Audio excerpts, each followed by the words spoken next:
Guys, और একটা নতুন ব্লগে স্বাগতম। আর আজকে দেখছো আমি চলে এসেছি ঈদের মার্কেটিংয়ে। নিউ মার্কেট দেখতে পাচ্ছি আমার সামনে, দেখতে পাচ্ছি এটা নিউ মার্কেট। নিউ মার্কেটের ফুড থেকে পুরো নিউ মার্কেটে ঘুরে ভিডিও তোমাদেরকে দেখাবো, আর কেমন কি প্রাইস, মালের দাম, আর তার সঙ্গে সঙ্গে নিউ মার্কেটে কী কোথায় চলছে না চলছে আমি দেখাবো তোমাদেরকে। দেখতে পাচ্ছি পিছনে আমার নিউ মার্কেটের ভিউটা। আমি চলে যাই নিউ মার্কেটের মধ্যে, গিয়ে তোমাদেরকে দেখায় আর কোথায় কী জিনিস পাওয়া যাচ্ছে আর কেমন নাম আছে সব কিছু দেখাবো ঘুরে ঘুরে। আর ফুডে কেমন ভিড় রয়েছে ঈদের মার্কেটিংয়ের সেই ভিউটা তোমাদেরকে দেখাবো। আমি এখন মার্কেটে দেখতে পাচ্ছি, এটা হচ্ছে নিউ মার্কেটের মেন মার্কেট। আর এর সামনে যে জায়গাটা আছে, রমজান মাস চলছে আর ঈদের শপিং চলছে, সেজন্য সবাই বসে এখানে ইফতার করছে। আর মার্কেটিং করার সাথে সাথে যারা রোজা রেখেছে তারা ইফতারও করছে। দেখতে পাচ্ছি পিছনে পুরো ভিউটা তোমাদেরকে দেখাচ্ছি, তুলে ধরছি। এই সাইডের ভিউটা দেখো, অনেকে বসে বসে ইফতার করছে। ইফতারের সরঞ্জাম এখানে বিক্রি হচ্ছে, যেমন ফ্রুট স্যালাড থেকে শুরু করে রবজা থেকে শুরু করে সব কিছু বিক্রি হচ্ছে। আর নিউ মার্কেটের আরও মার্কেটের মধ্যে ভিউটা তো অবশ্যই দেখাতে হবে তোমাদের। চলে যায় মার্কেটের মধ্যে।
ঈদের শপিংয়ের ভিড় দেখতে পাচ্ছ নিউ মার্কেটের মধ্যে। দেখতে পাচ্ছি প্রত্যেকটা দোকান পুরো প্যাকটা হয়ে আছে। আর ঈদের আর কিছুদিন বাকি আছে, সেই ভিড়টা খালি একবার লক্ষ্য করো। এখনও যারা শপিং করোনি তারা এসে একবার নিউ মার্কেটের দিক থেকে শপিং করে যেতে পারো।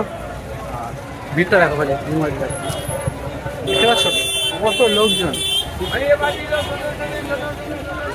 পুরো সাইডে ফুডগুলো পুরো ভরে ভরে আছে লোক, কেনাকাটা চলছে। ইন্ডিয়ানদের থেকে নিউ মার্কেট বেশি কেনাকাটা করে বাংলাদেশিরা। যারা নিউ মার্কেটে আসো তারা তো জানো নিউ মার্কেটে কেমন ভিড় হয়। বাট ঈদের সময়, ঈদের আগে মানে রমজান মাসে আলাদা রকম একটা ভিড়ের, আলাদা রকম উৎসব টাইপের সৃষ্টি হচ্ছে কলকাতাতে। সেটা আমি তুলে ধরলাম আজকের ক্যামেরায়, দেখতে পেলে তোমরা ব্লগে দেখতে থাকো। দেখো কত ভিড় আছে। এমনি সময় এত ভিড় থাকে না, আমি যখনই এসেছি ভিড় থাকে, বাট এখন খুব ইচ্ছে পড়া ভিড় বলা যাবে। এমনি সময় মানে যারা এসছো বা মার্কেটে যারা কেনাকাটা করবে তাদেরকে অবশ্যই জন্য বলে দিচ্ছি বার্গেনিং করে কিনবে, কারণ এমনি যদি রেটে কিনে নাও তাহলে প্রচুর লোকালটা দাম বলে এরা। সেটা তোমরা বার্গেনিং করে এবং ঠিকঠাক দেখে শুনে মালটা কিনবে, কারণ এটা এক্সেস করে। এতক্ষণ বলছিলাম নিউ মার্কেটে দেখছিলে, আর নিউ মার্কেটে ঘুরে ঘুরে আমাদের জন্য ব্লগ বানালাম। যদি ব্লগটা ভালো লেগে থাকে চ্যানেলটাকে সাবস্ক্রাইব করবে, তার সাথে পাশে থাকা বেল আইকনটা অবশ্যই বাজাবে। আবার কোনো নতুন ব্লগে দেখা হবে। Bye and take care.